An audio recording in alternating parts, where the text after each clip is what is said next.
পৰীক্ষাৰ এটা বিকল্প পদ্ধতিৰে আমি যেতিয়া ৰিজাল্ট দিব ওলাইছিলোঁ তাত আমাৰ জাননীখনত আমি এটা বিশেষ ক্লজ লগাইছিলোঁ।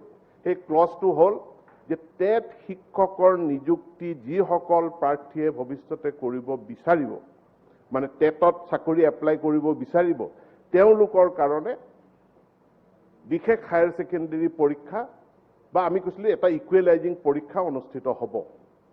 তো বহুতে এইটোত আপত্তি কৰিলে, কিয় দুবাৰ পৰীক্ষা দিব, এইখনেই মাৰ্কশ্বিট হ'ব লাগে। আমি সকলোৰে লগত সদৌ অসম ছাত্ৰ সন্থা, এপছু, AJYCP তেওঁলোকৰ লগতো আলোচনা কৰিলোঁ। আলোচনা কৰি মেলি আমি সেই দফাটো প্ৰত্যাহাৰ কৰিলোঁ। কিন্তু আমি তাত এটা ক্লজ ৰাখিলোঁ। সেই ক্লজটো হ'ল যে যদি অসম চৰকাৰে অদূৰ ভৱিষ্যতে প্ৰয়োজন অনুভৱ কৰে তেনেহলে আমি এটা ইকুৱেলাইজিং পৰীক্ষা পাতিম, কাৰণ আমাক টেটৰ কাৰণে প্ৰয়োজন হ'ব।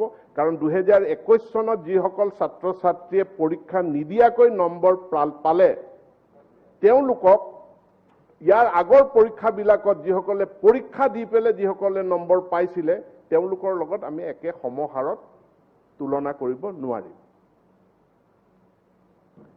আপোনালোকক মই এই মহামান্য এই কি কয় পবিত্ৰ সদনক মই জনাবলৈ পাই সুখী হৈছিলোঁ যে এই পৰীক্ষা সংক্ৰান্তত সুপ্ৰিম কোৰ্টত উত্তৰ প্ৰদেশৰ এটা সংগঠনে গোচৰ তৰিছিল আৰু এই গোচৰটোত বিভিন্ন কথা সাঙুৰি অনাৰ লগতে অসমে যে এনেধৰণে আৰু এটা ইকুৱেলাইজিং পৰীক্ষা পতাৰ কথা কৈছে সেইটোকো চেলেঞ্জ কৰি পেলাই সুপ্ৰিম কোৰ্টত তেখেতে আবেদন দিছিল। যোৱাকালি শুনানি হৈ গৈছে। মই আজি আপোনালোকক জনাবলৈ পাই সুখী হৈছোঁ যে মহামান্য উচ্চতম ন্যায়ালয়ে অসম চৰকাৰৰ সিদ্ধান্তটোক ভূয়সী প্ৰশংসা কৰিছে।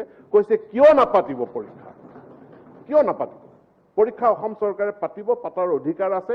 কাৰণ এইবাৰ পৰীক্ষা নপতাকৈ দিয়া নম্বৰ দিয়া ছাত্ৰ ছাত্ৰীসকলক আগতে পৰীক্ষা দি পেলাই নম্বৰ পোৱা ছাত্ৰ ছাত্ৰীসকলৰ লগত একেখন তোলাচনীত তেওঁলোকক জুখিব পৰা নাযায় বুলি পেলাই সুপ্ৰিম কোৰ্টে ৰায় দিছে। অৰ্থাৎ আমি ভিণ্ডিক্টিভ ফিল কৰিছোঁ। আমি যি সিদ্ধান্ত